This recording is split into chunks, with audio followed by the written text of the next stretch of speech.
جاء قرار الهيئة العامة للرياضة في المملكة العربية السعودية بقرار إقالة الأمير فيصل بن تركي رئيس نادي النصر، وتعيين سلمان المالكي بدلا منه، ليريح شريحة كبيرة من جماهير النادي العريق. وكان المالكي المطلب الرئيسي لجماهير النصر ليكون رئيسا للعالمي في الفترة المقبلة، بل أن مصادر خاصة أكدت أنه كان مدعوما بقوة من قبل لاعبين سابقين في الفريق وأعضاء شرف وأمراء منتمين للنادي.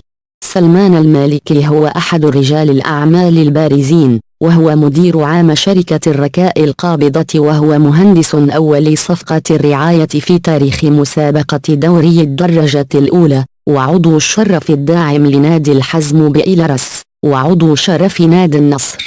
كما تولى سلمان المالكي ملف النصر في طلب أول سلفة للنادي من البنوك، وبرز مؤخرا بدعم جماهير المملكة في مهمة مؤازرة المنتخبات الوطنية، كما يملك عضويات شرفية لعدد من أندية دوري الدرجة الأولى. ويعد سلمان المالكي مدير عام شركة الركاء القابضة أحد رعاة رسميين السابقين للدوري، وسبق له أن خاض انتخابات اتحاد الكرة السعودي على منصب الرئيس منافسا الرئيس الحال عادل عزت، حيث حل في المركز الثاني وقتها.